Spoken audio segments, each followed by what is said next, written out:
Parte 2. El camino cuádruple. Capítulo 4. Contar la historia. Hacía calor. Durante el día, el Karoo, la enorme extensión semidesértica en el centro de Sudáfrica, es un horno. Cuando bajamos las ventanillas del coche, el aire entró a raudales, como desde una secadora en lo alto. Abrir las ventanas fue un acto de esperanza inútil. Estábamos bañados en sudor y exhaustos. En el asiento de atrás los niños ya habían empezado a quejarse, algo aparentemente propio del calor y la fatiga. Llevábamos varias horas viajando, habiendo salido de casa en Alice, en el Eastern Cape, antes del amanecer. Toda la familia, 4 niños, Lea y yo, se habían apiñado en una camioneta para su viaje a Suazilandia. En la década de 1960, Sudáfrica se hallaba bajo el férreo imperio del apartheid. Ese era el motivo de nuestro viaje. Cuando el gobierno instituyó el sistema educativo bantú, de educación de mala calidad para los niños negros, Lea y yo dejamos la docencia en protesta. Juramos hacer cuanto pudiéramos para que nuestros hijos no se vieran sometidos al lavado de cerebro que pasaba por educación en Sudáfrica. Así, los inscribimos en escuelas de la vecina Suazilandia. Naomi comenzó el internado a la tierna edad de 6 años. Debido a los 3 años que pasamos en Inglaterra mientras yo estudiaba teología, Trevor y Tandy lo empezaron más grandes. 6 veces al año atravesábamos los casi 5,000 kilómetros entre Alice y el Eastern Cape y la casa de mis padres en Krugersdorp. Luego de pasar la noche con ellos, viajábamos 5 horas más hasta Suazilandia. Llevábamos o recogíamos a los niños en sus escuelas y volvíamos a Krugersdorp para descansar antes del largo trayecto a casa. Por nada del mundo, un hotel o posada hospedaba entonces a negros. Ese día abrasador íbamos a dejar a los niños a la escuela. No era el viaje locuaz y feliz que hicimos cuando los recogimos.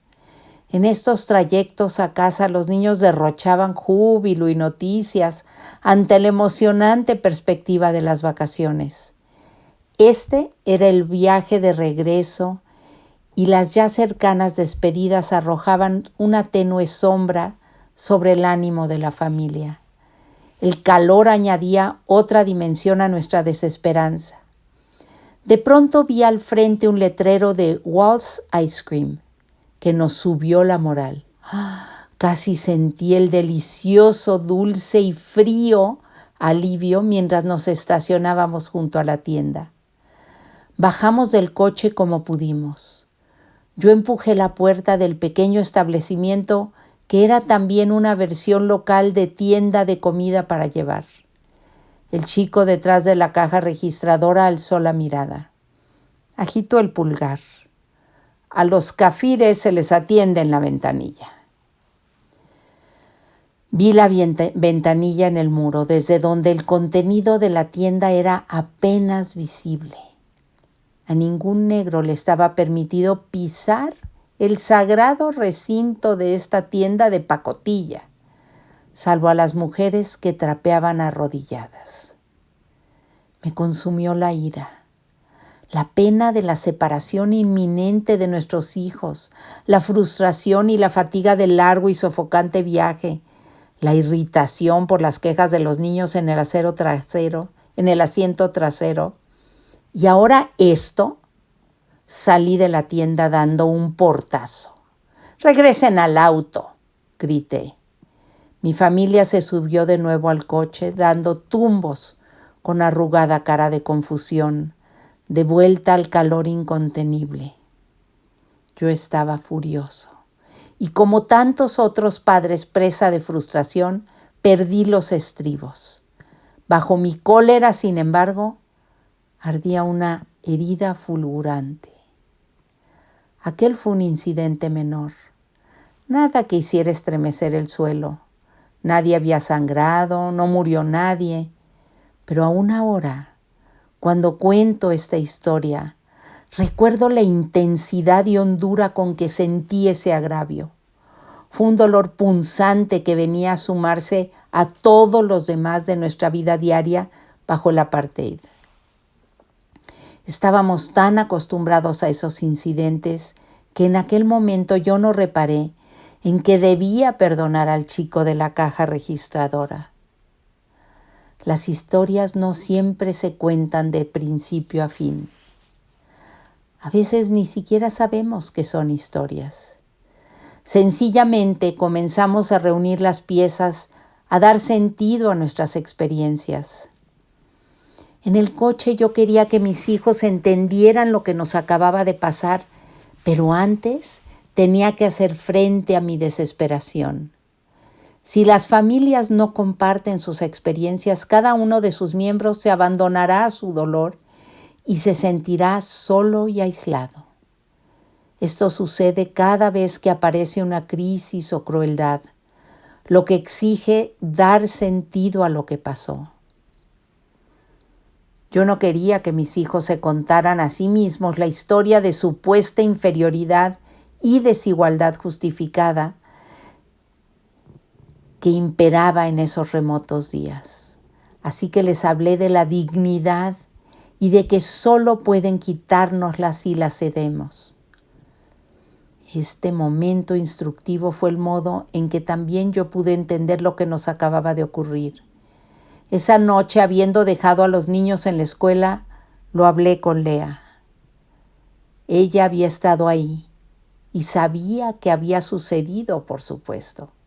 Pero en nuestras palabras compartidas volvimos a contarnos la historia y al hacerlo aceptamos la realidad de lo acontecido.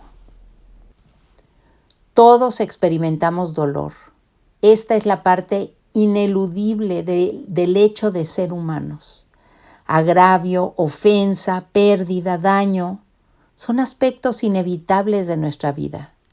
La psicología llama a esto trauma, el que suele dejar cicatrices profundas en nuestro espíritu. Sin embargo, no es el trauma mismo lo que nos define. El significado que damos a nuestras experiencias es lo que define tanto lo que somos como aquello en lo que nos convertimos. Al salir de esa tienda, y aunque enojado, me negué a aceptar que se me catalogara como un ciudadano de segunda, indigno de respeto. Cada día corremos el riesgo de que nos lastimen. Esto forma parte de vivir, amar y ser miembro de la familia humana. Sea intencional o no el daño, la herida es real. Quizá nos veamos objeto de mentiras, chismes o traición, o hasta de una agresión física. Alguien que amamos podría rechazarnos. Alguien en quien confiamos podría engañarnos. Alguien a quien consideramos amigo o un desconocido podría ofendernos. O tal vez estemos en el lugar equivocado, en el momento incorrecto, y seamos víctima de violencia casual o un accidente trágico. Nuestros seres queridos podrían resultar heridos o muertos. En cualquier momento podemos sufrir un daño grave. No es justo, no lo merecemos, pero sucede. Lo importante, sin embargo, es lo que hacemos después. Cada vez que se nos lastima, nos vemos en la encrucijada de tener que decidir entre seguir el camino del perdón o el de la represalia.